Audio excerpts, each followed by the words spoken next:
All right, good evening, everyone, and welcome to Books and Books in Coral Gables. Thank you all for coming down tonight. As you can see from these lights and these cameras, we're live streaming the event on the internet this evening. So a message for our internet audience at home: if at any time during the presentation you'd like to purchase a copy of tonight's book, you can just call the number on your screen. We will have it signed for you, and we will ship it to wherever you are in the United States free of charge. Also, during the question and answer period, if you have a question for the author, you can contact us and we will try to get it asked for you. This evening, Books and Books is very happy to present Mr. Juan C. Zarate and his new book, Treasury's War, The Unleashing of a New Era of Financial Warfare. Mr. Zarate is a senior advisor at the Center for Strategic and International Studies, the Senior National Security Analyst for CBS News, and a visiting lecturer of law at Harvard Law School. Prior to that, he served as the Deputy Assistant to the President and Deputy National Security Advisor for Combating Terrorism, and as the first ever Assistant Secretary of the Treasury for Terrorist Financing and Financial Crimes. In this book, Mr. Zarate explains how America has been waging a new kind of war against the financial networks of rogue regimes, proliferators, terrorist groups, and criminal syndicates. He takes readers behind the scenes to illustrate in unprecedented detail how a small, dedicated group of officials redefined the Treasury's role and used its unique powers, relationships, and reputation to apply financial pressure against America's enemies. Here to tell us more about it, please give a very warm welcome to Mr. Juan C. Zarate.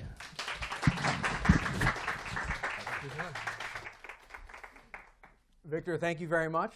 It's an honor to be here at Books and Books. Great reputation here in Florida, and really an honor to be here. I'll be honest with you, I wouldn't be here if it weren't for my family, Maggie in particular, who recommended that we do a book signing here, and so really a pleasure. And I want to thank my family for being here, because coming back to Miami is coming home for me, and it's wonderful to see my family. And in some ways, we could be in a living room. We've got family here. Hopefully, we'll get some friends in as well.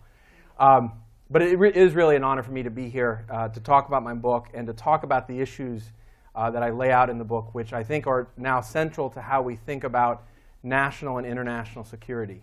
And part of the reason I wrote the book was to give people a better sense as to why these issues are now so important to how we think about our national security.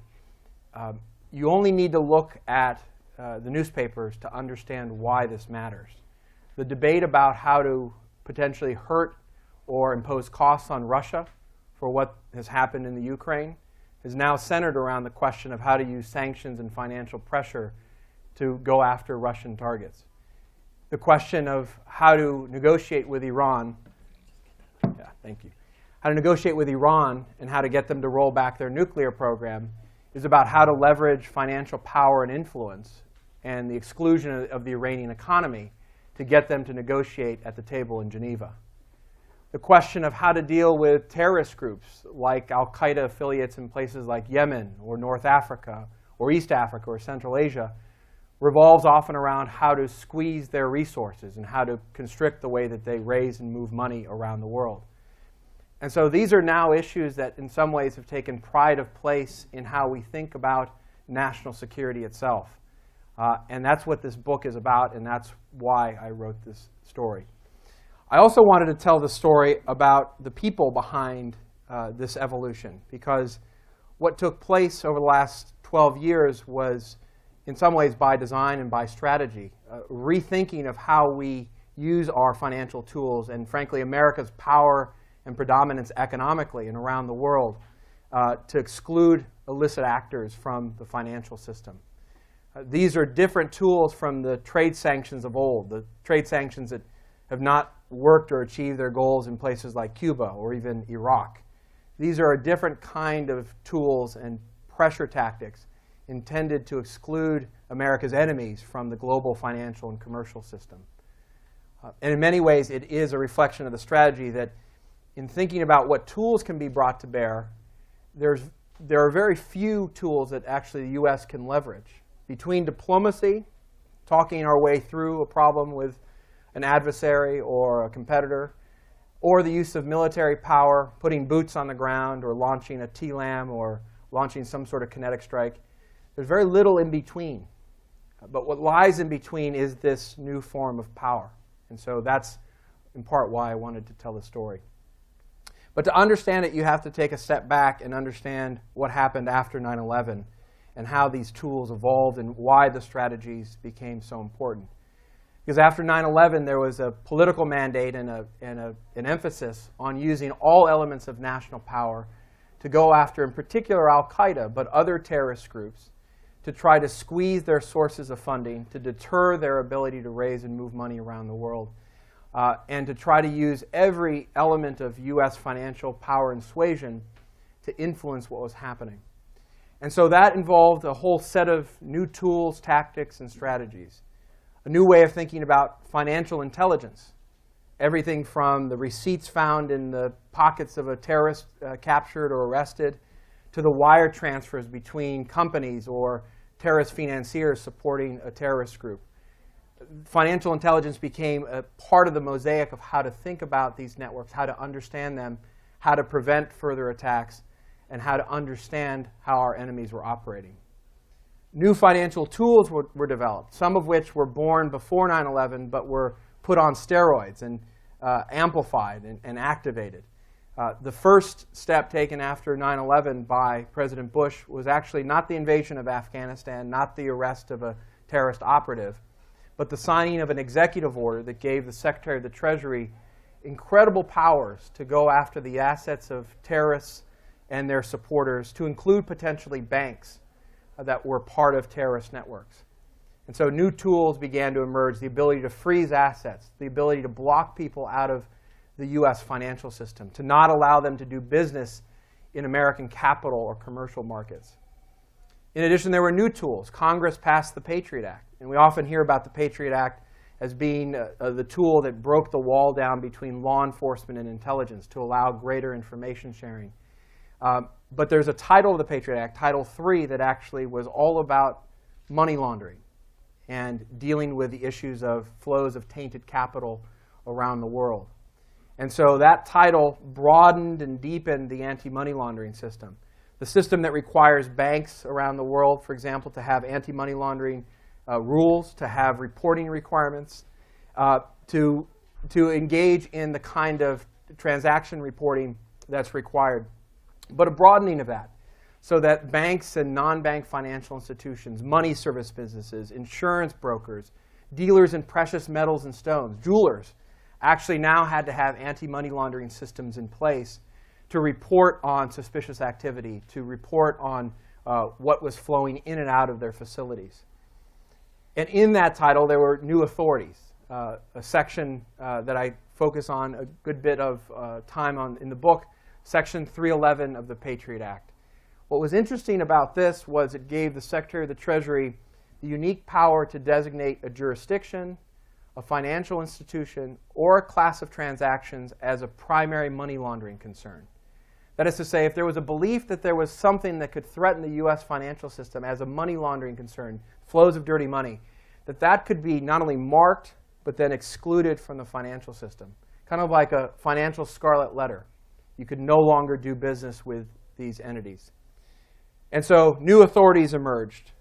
They began to be used, and they began to be enforced aggressively by both regulators and prosecutors and investigators. And so banks around the country and around the world came under a great deal of scrutiny to ensure that their facilities weren't being used to flow money to terrorist groups or to organized criminal organizations or other criminal enterprises. And so these enforcement actions began to create sensitivity in the system.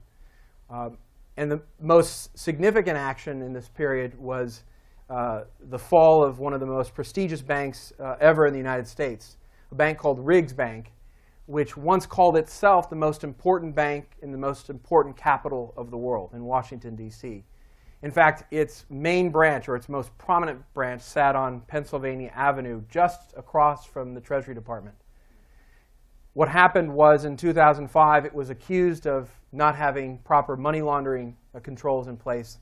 having dealt with Pinochet assets and having not asked enough questions, not doing enough to control the flows of assets, having not controlled well enough the embassy bank accounts that it had in some ways monopolized in terms of the market. And so questions about what the Saudi embassy was doing with money, why money had flowed to some of the hijackers in places like San Diego, and questions of corruption coming from bank accounts of countries like Equatorial Guinea. And so there's a question of both the integrity of the bank and the reputation itself tainted. And what was interesting was the money laundering violations were noted. It was fined. But it wasn't fined very much. It was fined $25 million, which for that bank at the time was not much at all, kind of a rounding error in the ledger. But what was devastating was the reputational impact. And the reality was that it could not sustain the charges, the reputational charges, of the lack of integrity. And so within months, Riggs Bank had to sell. And one of the most important and storied banking institutions in the country fell due to the weight of the reputational cost to not complying with these laws and systems. You also had the development of new actors in this space. And so prior to 9/11, the world of counterterrorism and national security was largely the province of intelligence agencies like the CIA or the NSA or the military, the Department of Defense, or even maybe the State Department. After 9/11, and in focusing on the flows of funds to terrorist groups and to America's enemies, there are a whole new set of actors at play, like the Treasury Department. And so around the world, you had new actors engaged in what I call financial diplomacy. You had finance ministries beginning to talk to each other, central banks beginning to worry about flows of illicit capital. You had banks themselves and the CEOs and compliance officers becoming part of the conversation. And what was interesting there was you had the actors themselves who control the elements, the ligaments of the international financial system, worried principally about these issues.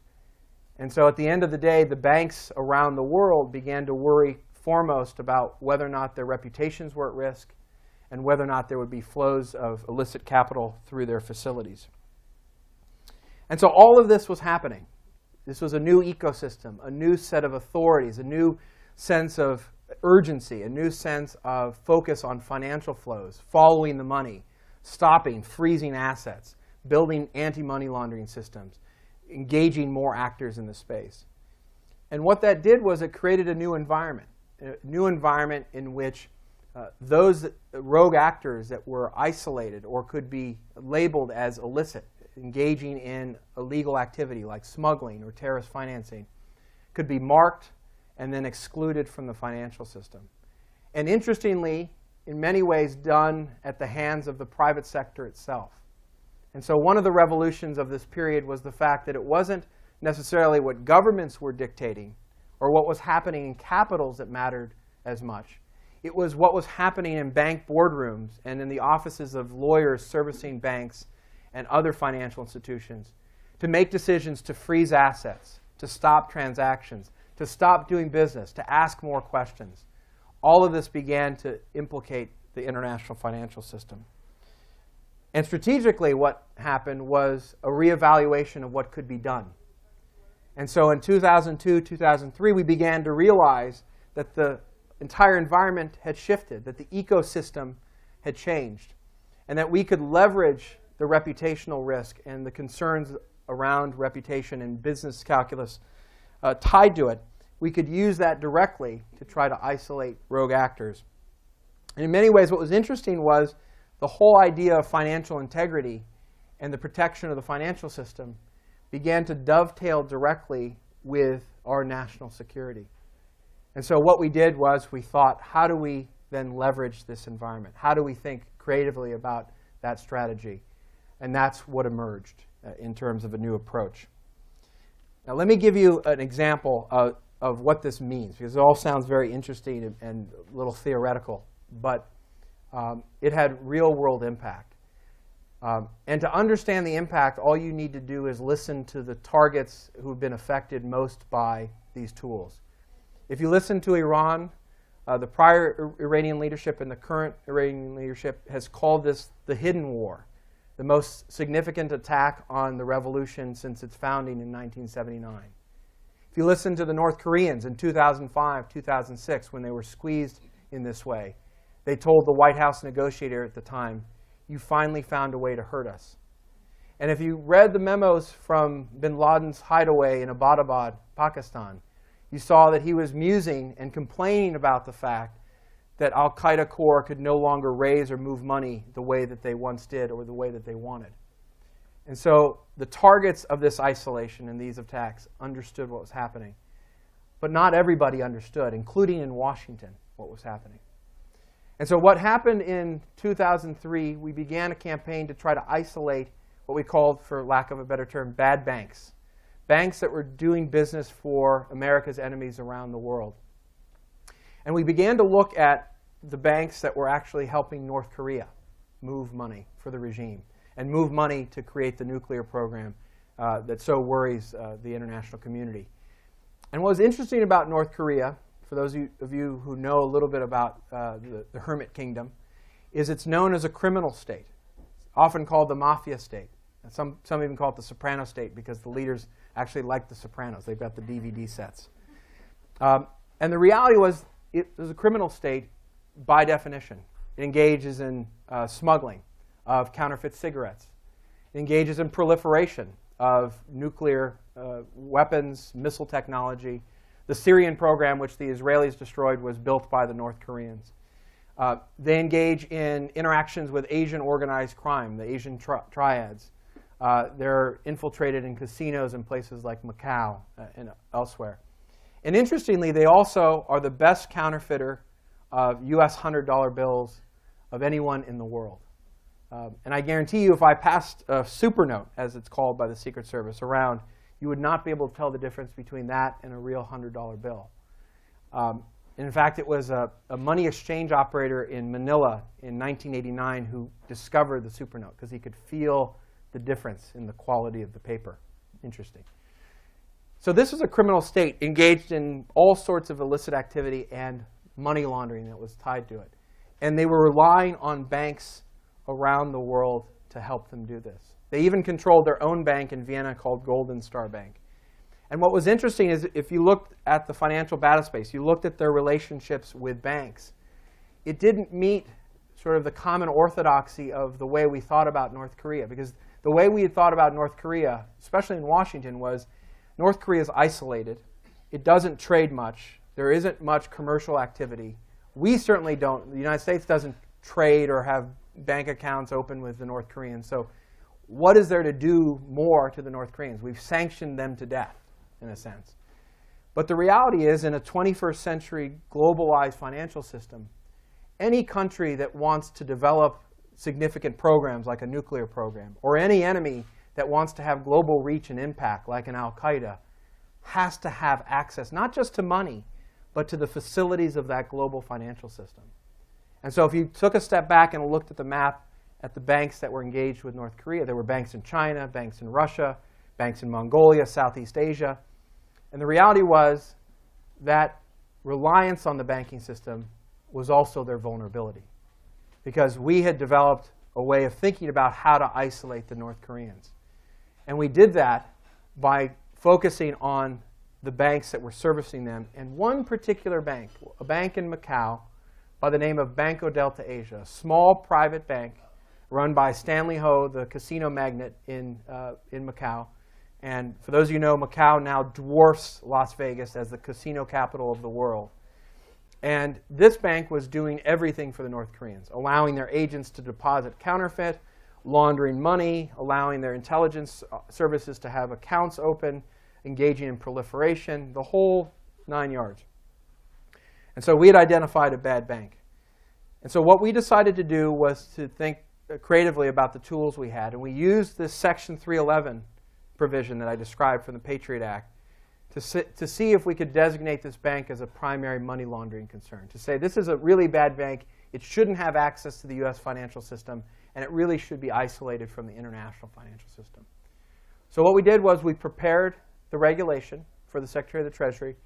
We, in essence, in that regulation, indicted the bank for everything that it was doing with the North Koreans. But more importantly, we indicted the North Koreans for all of the illicit activity that they were engaged in, making very open and notorious to the world what they were doing and what they were doing that was illegal and illicit. And so what happened was we had 2 years of negotiation and wrangling. And for those of you interested in the book, there's great detail. Actually, probably the best part of the book is the chapters on North Korea, wrangling over when and how to deploy this tool. In part because many people didn't understand what this was. Were we going to freeze assets of the North Koreans in New York? No. Did we trade with the North Koreans? No. Was there going to be exposure for the leadership in Pyongyang? No. So what was this about? What were we going to do? Did this have any meaning at all? Was this going to be symbolic or something else? The reality was, though, this was something significant. It's something General Hayden, who was the former head of the CIA and the National Security Agency, called a 21st century precision financial ballistic missile. And so what happened was, by the time we got to 2005, everyone was ready to deploy this. The diplomats were comfortable in the context of the six-party talks to launch this. The investigators who were looking at the mafia connections between North Korea and the mafia were comfortable. They actually did a takedown in New Jersey, so everyone was comfortable. The intelligence community was OK with revealing what we knew about the financial activities of the North Koreans. So in September 2005, the US Treasury put out what is a domestic proposed rule, regulatory rule, not tied to a UN action, not tied to some grand sanctions regime, not negotiated with the Chinese, but a unilateral domestic regulatory rule that in essence said Banco Delta Asia is a bad bank. It's doing bad business and illicit activity with the North Koreans. And these are the activities that the North Koreans are engaged in. Initially, the North Koreans actually didn't even react. And when they did react, they poo-pooed it. They said, this is just another imperialist action by the Americans. It's going to have no meaning. But what was interesting was what happened after. 3 weeks after, the North Koreans called for the first time in modern memory the State Department and the White House first to say we have to talk. And what happened was Banco Delta Asia was shut down. The North Korean accounts there were frozen. There was a run on the banks. But more importantly was the ripple effect in the banking community around the world. Because nobody wanted the taint of doing business with certainly Banco Delta Asia or North Korea. And so what you had was the ripple effect of isolation in the banking world, organically, to include banks in China that decided they were going to close accounts of the North Koreans. They were going to stop transactions. They were going to begin to ask questions of the intelligence operatives that had accounts in their banks and in their facilities. And so slowly but surely, you had the isolation of North Korea. So the North Koreans called. And they called. And what was interesting was that the frozen accounts in Banco Delta Asia, again, was not much. It was $25 million again, $25 million. But what they wanted was their access to the banking system back again, because they had been slowly and systematically excluded. And so that's what happened. And that's why they came back to talk. And that's why for 2 years after that, the price of reentry of the North Koreans to enter the six-party talks around their nuclear program was the return of their money. They would actually start and end every negotiation, every conversation with, we want our money back. And it's in that period when the North Korean official told our White House negotiator, you finally found a way to hurt us. And it gave us leverage. It gave us leverage that we didn't have diplomatically. And it gave us a way of influencing in a way that our military power couldn't, and in a way that our intelligence services or law enforcement couldn't. And it demonstrated clearly, not just to the North Koreans, but in Washington, that we had entered a new period of financial warfare and isolation, that the tools here were very different from the trade sanctions of old. And so with that success and that strategy in mind, you saw the White House then begin to deploy this strategy over and over again. And I was privileged because I had started my tenure right before 9/11 at the Treasury Department and had shifted to the White House in 2005, right before the Banco Delta Asia action. So I had the privilege and honor to help sort of steer some of this at the Treasury. And then I had the opportunity to step on the other side to see how the White House and the national security complex actually viewed these things. And it was remarkable. I call it the awakening in the book because it was a real awakening to this new power. And so it's that paradigm, those tools, that has been used against Iran. So in 2005, 2006, a campaign plan, a financial campaign plan was drawn up to isolate the Iranian economy, and in particular financial system, slowly and methodically, along with the diplomatic outreach and the work at the UN. And so what you had over time was the constriction of the Iranian economy, starting first and foremost and importantly with the Iranian banks, to include the Iranian central bank. And it's no secret then that in the negotiations now being driven by President Rouhani from Tehran, the first thing that the Iranians have asked for and wanted is not the lifting of the oil embargo from the European Union. It's actually the ability to plug their banks back into the banking system. Because it's that lack of access to the global financial system that has hurt them fundamentally in terms of the short-term economic stability and long-term regime stability. And so it's a power and a paradigm that has been used and continues to be used. President Obama, just a couple of years ago, signed an executive order and laid out an entire strategy against transnational organized crime of national security import. Groups like the Yakuza in Japan, the Italian Mafia, the Brother Circle out of Russia and Eurasia, Los Zetas out of Mexico. And so these same tools, these same strategies are now being applied in the organized crime context. And so if you look at the hardest and the most difficult issues that face the United States, often now the first order of battle is to think about how to use these financial strategies and tools, which is exactly why the debate over Russia and the Ukraine centers now around how to use these tools. Because there's no question that military force is largely off the table. And there's no question that our diplomacy isn't convincing anybody in Moscow. And so what do you do to impose costs or to change the regime's calculus? You use financial pressure. But the problem with this, of course, is that in an interconnected 21st century global financial system, we have vulnerabilities too. And our competitors and our enemies have seen what we've done and have learned from us. And so the Chinese and the Russians have seen this quite clearly. A story I lay out in the book, actually quite apropos of some of the debates about Russia today, looks back to 2008. And this is a story told to Hank Paulson, who at the time was the Secretary of the Treasury, used to be the CEO of Goldman Sachs.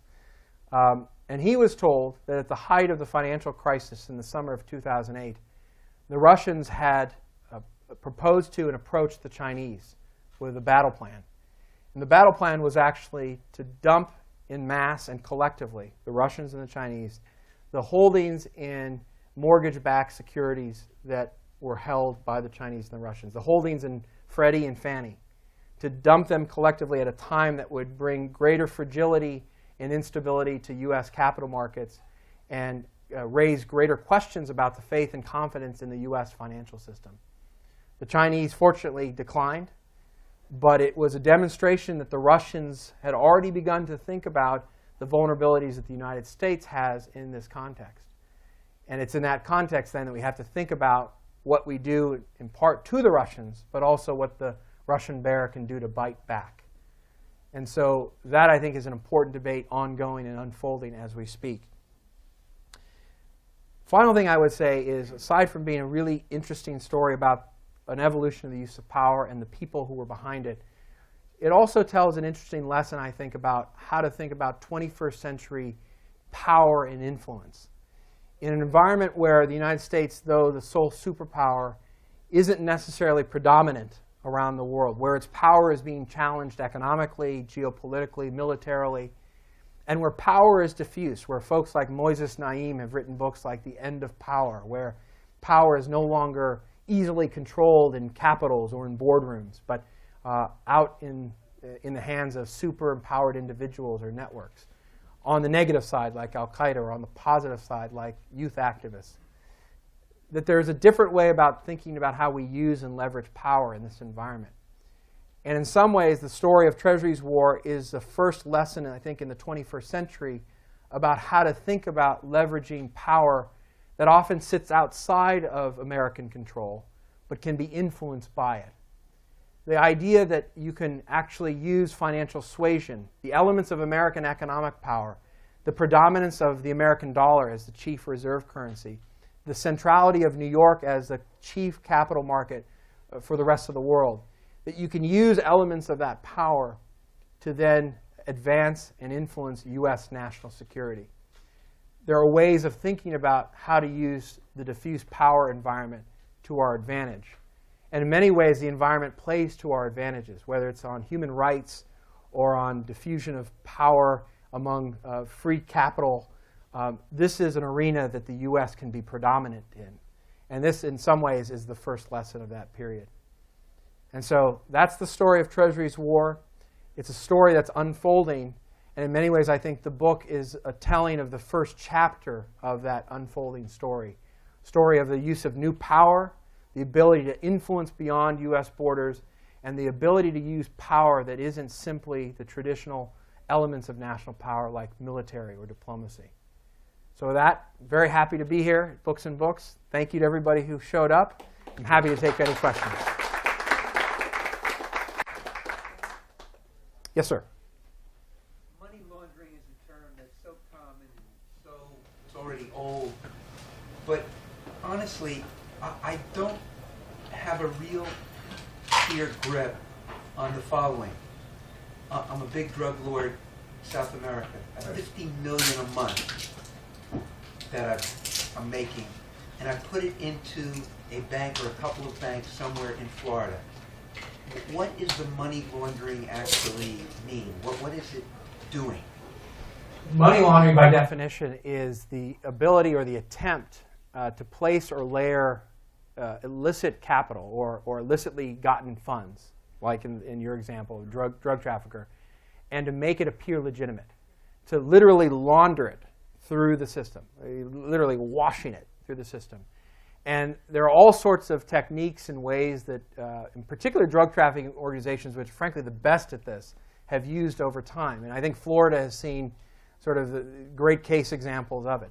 You know, not only using complicit people at banks or even owning or controlling banks themselves, but using front companies or shell companies, using offshore accounts to move money, using trade-based money laundering, actually using trade in goods to actually settle accounts. And to move money. But the old days, you know, as we sort of understand from the days of Miami Vice, of people walking in with satchels full of cash, those days are gone, right? What you have now is a much more sophisticated way that not just these organizations, but other types of facilities operate using, in some ways, bank secrecy itself in certain jurisdictions, but also complicated ways of layering, placing, and then moving money. Back at some point, or is some of it going to be lost through the apparent use of legit companies? Yeah. That's where I'm... You could, it depends on how sort of complicated it is and how many layers there are. You're probably going to, like any bank transaction or any legitimate transaction, you're probably going to lose something to the middlemen in between, transaction fees. And if you've got people who are complicit and you have to pay and it's a corrupt system, you're going to lose, you know, you're going to have to give your cut to those elements of the network. But overall, the intent is actually to try to place it and to launder it so that on the other side, when you get it largely whole or in parts, but in a way that allows you to use it for all sorts of purposes. And so there's been creative means. You know, last year there was a revelation of Mexican drug cartels investing in horses and horse farms in the middle of the United States and horse racing as a way of laundering funds. You've seen Hezbollah engage in money laundering using the sale in used cars, 20 used car lots in the United States to ship used cars to West Africa and then to move the drug proceeds back to banks in Canada and into Lebanon. And so there's a whole variety of ways to think about how you layer and move money. And frankly, the bottom line of money laundering is how do you make what is illegitimate and ill-gotten gains look legitimate and then allow the perpetrators to use it easily and fungibly. That's the bottom line. And the challenge here, too, is you have new technologies, things like Bitcoin, virtual currencies, that at their heart are not built to actually provide transparency and accountability, which is really the cornerstone of the anti-money laundering system. The idea in the anti-money laundering system is you want banks, financial facilities, non-bank financial institutions to know their customer, but also to know where the money came from and where it's going, right? And so that's the essence of the system, the transparency in the system, why banks have to report suspicious activity if they think you're engaged in something suspicious. But new modes of moving or raising money create challenges to authorities. And that's always this cat and mouse game between those who are trying to launder money and those who are trying to stop it or prevent it. Hope that's helpful. Yes, ma'am. Thank you. I have 3 questions. Sure, go for it. The first one is, where does the Federal Reserve fall in this? The second one is North Korea having a connection with Cuba. And the third one is, you named the mafia movement of Macau. I think it was Macau. Macau, yes. Macau. Mm-hmm. And if I am not mistaken, it's going to come here with the building of the casino in the Miami Herald section where that's already. So what's going on there? What's going to?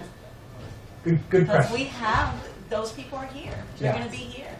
Yeah, and the reality is, Especially places like Miami, banking centers around the world, whether you're talking about Bern in Switzerland, London in the UK, Dubai in the Middle East, Beirut. The banking centers around the world have to not only have these systems in place, but you have to realize that there are heightened risks in many places, to include New York, frankly. But to answer your question, the Federal Reserve deals not just with monetary policy, but in this realm is also a bank regulator. So they, like other bank regulators, federal bank regulators, actually worry about the safety and soundness of the banking system. They in part worry about things like the implosion of the banking system and the economy in 2008 and the too big to fail, those issues. But they also worry about whether these banks that they regulate have the anti-money laundering systems in place. And so they'll go in and audit. They'll check to make sure that the banks that they regulate have systems in place. And frankly, they'll fine banks significant amounts if they don't have these measures in place. And there have been, fines to the tune of billions of dollars now over the course of the last 5 years to hit banks that have not been compliant. And some of that has come from the Federal Reserve. So the Federal Reserve is part of the regulatory system in the anti-money laundering world. Cuba and North Korea, we obviously saw the shipment that was interdicted by the Panamanians. And so there's clearly a material connection between Cuba and North Korea, at a minimum in terms of the shipment of materiel, which I think is worthy of greater scrutiny by not just the international community, but by national authorities. But I'm not sure of some of the financial links that you would see, for example, between countries like Iran and Venezuela, which have deeper ties financially and between their banking systems, or even between Syria and Iran, or even Syria and Belarus. You haven't seen necessarily the financial ties between Cuba and North Korea, but I wouldn't doubt it, right? Especially if they're engaged in some of these transactions. So that's worthy of some inspection. In terms of the casino, I'm not familiar with the specifics of the casino here. I just came in last couple days. But the issue of casinos and the role of casinos in money laundering is a big one, actually a huge one. And it's been an area of great scrutiny for law enforcement, no doubt. My cousin is here, who's an AUSA here in Miami, so he could tell you at length stories about this. And the concerns that authorities have over the laundering of funds through casinos. And I know that the Treasury Department, in particular the part of the Treasury that worries about some of these regulations, a part called FinCEN, Financial Crimes Enforcement Network, has already indicated they're going to be scrutinizing casinos even more so in the coming days. So whether it's an old brick and mortar casino in Las Vegas or a new casino that's going up in a place like Miami or Maryland, where I'm close to, they're going to be under heightened scrutiny. And to the extent that they have interactions and businesses and investments in places like Macau, which the American casinos now do, those operations are going to come under even heavier scrutiny because of the concerns as to what is flowing in and out of Macau, to include North Korean illicit finance. Sure. Yes, sir. I have several questions also, but I'll start with one and maybe filter the others in. Okay. You mentioned the case of Iran. Could you elaborate on that and what the effects were on the Iranian economy, and also what they did to attempt to counter that, how successful their attempted counters were, etc.? Great question. As I described earlier, the idea with Iran was to apply a constriction campaign, starting first with going after the Iranian banks that were engaged in illicit or nefarious activity. So the banks like Bank Zarate, for example, that were doing business with Hezbollah and serving as the key conduit between Iran and Beirut to move money to Hezbollah cells and operations. Banks like Banks Melli and Malat that were used primarily by the Revolutionary Guard Corps to move money around the world to not only invest in the infrastructure that the Revolutionary Guard wanted to build, things like deep water ports and oil infrastructure in the South Pars Field, but also to move money for the nuclear program. To include ultimately the central bank of Iran, which at the end of the day was serving as a safety valve for all these other banks, and so serving as an outlet to the financial system as all these other banks began to be unplugged or isolated. So the idea was to unplug the banking elements of the Iranian economy from the financial system. And in doing that, what you did was, in essence, cripple their ability to finance their activities long term. And it's that inability to finance what they want to do, whether it's the nuclear program or repressing the green movement and human rights or developing big monuments, whatever they want to do, they're not able to do it in the short, medium, long term if they don't have the banking facilities. And what you saw over time was, in essence, the Macau effect that I described. But over time, as banks began to discover that they didn't know their customer when it came to the Iranians. And so Treasury officials, led by a good friend of mine, Undersecretary Stuart Levy, would go around the world to explain to bank CEOs and compliance officers the fact that not only is the Revolutionary Guard doing business through your bank, but doing business in ways that you're not even aware of. And not only do you know your customer, but do you know what's happening through your bank and your facility? And so in seeing information like that, regardless of what was happening in that government or in that host jurisdiction, the banks would decide to stop doing business with the Iranians. And it actually started with the Swiss banks. Credit Suisse, UBS decided to stop doing business in 2005, 2006, and it became a ripple effect over time.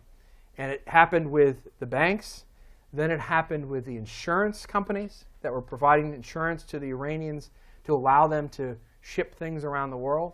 And the best example of this, actually the most illustrative, is the fact that you had Iranian vessels caught in ports in places like Hong Kong, not because you had a naval blockade blocking their right of passage, but because they didn't have insurance to assure the goods on their ship and to assure that they could legitimately transport from one port to the next. And so they would not be allowed to travel, not because the US Navy stopped them, but because the Port Authority didn't allow them. And so this kind of constriction happened over time to different elements of the Iranian economy up until the oil embargo put on Iran by the European Union in concert with the United States a couple of years ago. And so that constriction campaign had the ultimate effect of not only destabilizing the Iranian economy, seeing a drop precipitously of the rial, their currency, dissatisfaction, especially with the Bazari class, the merchant class. You saw riots began to emerge. And all of this in concert with their own mismanagement, with Ahmadinejad's craziness and economic mismanagement, led, I think, to a real sense in the elite and the clerical establishment in Tehran that they had to do something to fix this. Because long term, ultimately, this was a threat, not just to their economy today or tomorrow, but to the stability of their regime long term. That's why they're at the table right now, because their economy's been hurt. They know that if they don't fix it, they don't relieve the pressure, they're not going to be able to survive in the long term. And they're not going to be able to find jobs for the youth demographic bulge, which in part animated the Green Revolution of a couple of years ago. And so over time, there's this constriction campaign. And as I said, that's precisely why the Iranians want their banks back into the financial system. So that's the answer to your question one. You got another question? Countries of the size of Iran that are significant are depending on foreign financing for significant parts of their economy and even governmental programs like a nuclear program and so on? Absolutely. The elements of trade, you can imagine, they need things to actually build the power plants. They need infrastructure and technology to be able to develop their oil fields, like the South Pars oil field, which is controlled by the Revolutionary Guard. They need financing to be able to ship things around the world, things they may need legitimately, but also things like weapons to Hezbollah, which Israel has interdicted several times now, moving in through the Mediterranean. And so you need financing. You need these elements of the international financial commercial system to actually operate as a player. And this is what's interesting about this new paradigm in this new period. It does away with the old orthodoxy that oil is an ultimate shield to this kind of pressure. With Iran, we've proven that it's not. And it does away with the old orthodoxy that you have unilateral or multilateral sanctions. And if you don't have multilateral sanctions, they can't be ultimately effective. That's not true. Because in this environment, if you're able to isolate and taint illicit actors, your actions, either by the Treasury, European Union, Swiss regulators, ultimately serve as a black mark on a pariah entity and is inherently global because of the way the global system works. Because banks in New York notice what the European regulators say, and the European and Asian banks worry about what the Treasury Department says, and that's how the international system works. And so this is an inherently global environment, which is why these tools work. Yes? Yeah, I have two questions, if you don't mind. The first question has to do with the future of the world and how you would define it. Do you see the world as a place that's going to be dominated by one superpower, like let's say the U.S. or China, an oligarchy of states, or do you see it defined more as by financial institutions, like by banks or by corporations, or some mixture of any of those? It's a great question, and there's a lot. This is a cousin of mine too, for those viewing. We've packed it in here. This is my peeps. It's a great question. It's an issue that's being debated. Scholars like Harvard, Joe Nye have written extensively on sort of the nature and evolution of power and what's to come. The way that folks like Joe Nye have thought about it is that you've got different layers of power, and you've got different power centers in those layers. And so you've got economic powers. And so there's no question that China's going to be an economic power. Some say they'll overtake us in terms of GDP by 2020. The numbers change, sometimes 2025. Some even say 2017. Who knows? But they're a major economic power. So if you look at the economic realm, you have major powers like the US, China, trading blocs like the European Union, and others that play in that space. Then you have military powers, where the US really is still predominant. And if you look around the world at the instability and the inability of the international community to project force, part of that is the result of the inability or the unwillingness of the United States to project power and to project force, right? Because in many ways, the US has served in that role in the post-World War II period and has served as that guarantor of the international security environment. And so in many ways, the US has remained a superpower in that context. But countries like China that have just announced a 12% increase in their military budget are slowly but surely increasing their expenditures. And so that's a place where the US still predominates, but not necessarily forever. Then you have other elements of power, like soft power, or as I call it, strategic suasion, where the very ideals and principles and influence that the US has through its corporations, through its representatives, through its people, actually influences around the world. Things like Google. The Google executive was in the middle and the heart of the revolution against Mubarak in Egypt. The use of Facebook. It was an unemployed Colombian engineer who mobilized the most significant anti-terror campaign ever seen, bringing 11 million people out onto the streets to campaign against the FARC and the hostage-taking in Colombia. And so in that realm, that's an open playing field. And that's what I described at the end of my remarks, which is it's in that space where power is more diffuse, where power is more devolved, and where we've thought about power in many ways post 9/11 as sort of the negative side of that story, to say a small group of individuals in the darkest corner of Afghanistan can hit the sole remaining superpower in the heart of its economic and military centers. That's a demonstration of the negative parts of this environment. But there's another side of that story in that ledger. And so in that realm of power, I think the U.S. remains predominant, but among a whole flurry of actors. And figuring out how we influence in that space becomes ultimately a key challenge for the U.S. and something that policymakers have to grapple with. And actually, I had a second question, if you don't mind. Sure. You mentioned Pinochet, which I thought was a little ironic because he was involved in the original September 11th. And you just mentioned Mubarak.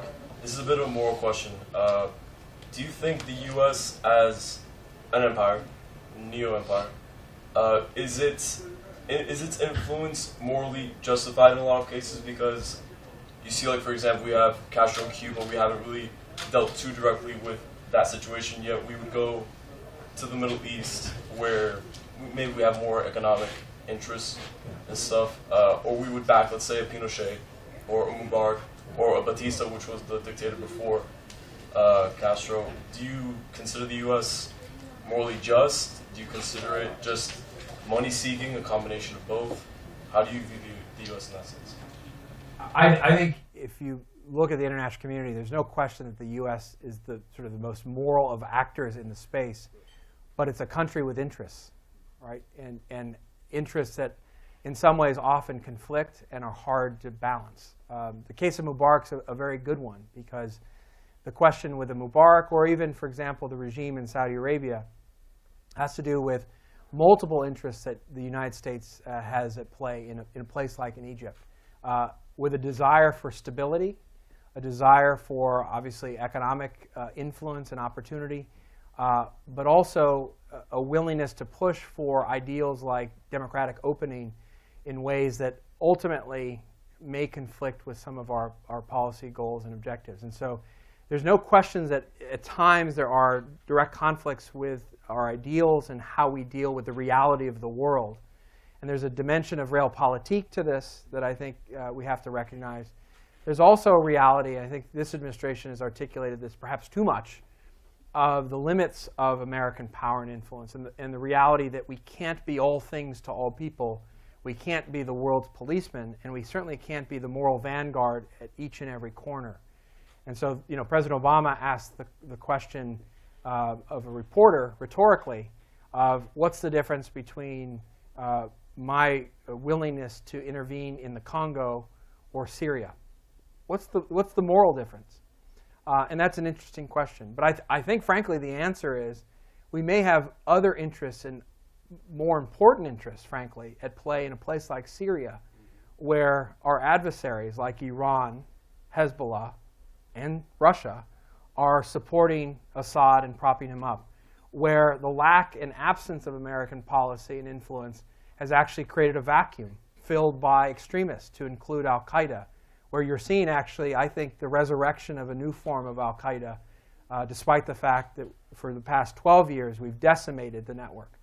And so there are costs and consequences to the lack of American influence and the lack of American action. And I think it's often in that dilemma of whether or not to act or not to act and how to balance those interests that you get some of the complexities of U.S. policy. Folks, we have time for a couple more questions, please. I know this gentleman had a question. I don't know if there's... Yes, sir. Okay. We're double dipping. Are there any cases where these tactics and techniques have been used where you felt that there was blowback or unintended negative consequences? Yes. In fact, in the book I explore, especially in the back end, some of those concerns, because this is not without consequence, right? In some ways, some of these powers are extraordinary, right? The ability to freeze somebody's assets without holding them criminally liable That's powerful. The ability to taint an entire institution, basically to kill it, to kill its economic livelihood, is an enormous power. And so, that power has to be constrained and checked, but it also has consequences. One of the consequences, actually, and an interesting one, is the fact that you have, in certain cases, a more blunt effect to what is being done. So, for example, after 9/11, we focused a great deal of attention on the use by Al-Qaeda and Hamas and Hezbollah and other terrorist groups of charitable organizations. And so we actually froze the assets of a number of charities, closed down, frankly, the largest Islamic charity in the United States, actually the largest one in Saudi Arabia as well. The challenge with that, though, was there was a ripple effect in the charitable community, the NGO community, and a question as to how you actually could give safely, how you can operate, especially in places like the Middle East, without making yourself subject to these kinds of sanctions or suspicion. And that caused great heartburn and great concern. I was often the subject of a lot of that anger and tension because there was, in some cases, unintended consequences. And so you have to calibrate for that and account for it. You also have, in reliance on the banks themselves, to de-risk, if you will, to consider the risk of doing business with difficult actors or in difficult places. You do have not only a burden on banks themselves to become, in some ways, the guardians at the gate of the financial system, to become policemen unto themselves. And if you talk to bankers, they'll say, look, we're not the FBI. How are we supposed to know who's good or bad? Why are we supposed to be predicting this and preventing this? The reality is the burden's been placed on them. But in so putting the burden on them, you've also put the burden of them deciding whether or not to do business in risky places or with high-risk customers. And so in places like the United States and in the United Kingdom, you have a real debate underway as to whether or not banks can bank money service businesses, the money remitters, to places like Mexico, right, where you have concerns over drug money laundering, or remitters to the Somali diaspora in and out of Eastern Africa and East Africa. And so there's actually a court case in the UK not allowing Barclays Bank to off-ramp those customers precisely because it's the last bank doing business with that sector. And so the willingness to use these tools aggressively, to taint the environment, to say these are bad actors, and you, the private sector, have to consider the risks and make your own decisions and let the buyer beware, right? That has consequences, and that has consequences in terms of financial inclusion that have to be considered by policymakers. Thank you, Juan. We're done. Yes. We're done for now. We'll talk offline. All right, folks. So a reminder for our thank you. A reminder for our internet audience at home. There's still time for you to call the number on your screen. Purchase a copy of the book. We'll have it signed and shipped to you free of charge. Also, all of our live streamed events are archived, so you can go to the Books and Books website, go to the live streaming link, and any event that's been broadcast from here will be saved there for you to watch at your convenience. For those of you here in the store, we have the book for sale at the counter over there. Juan is going to be signing over here at the table to the right of the podium, and that was such a fascinating presentation. Please, let's give him a hand. Thank you very much.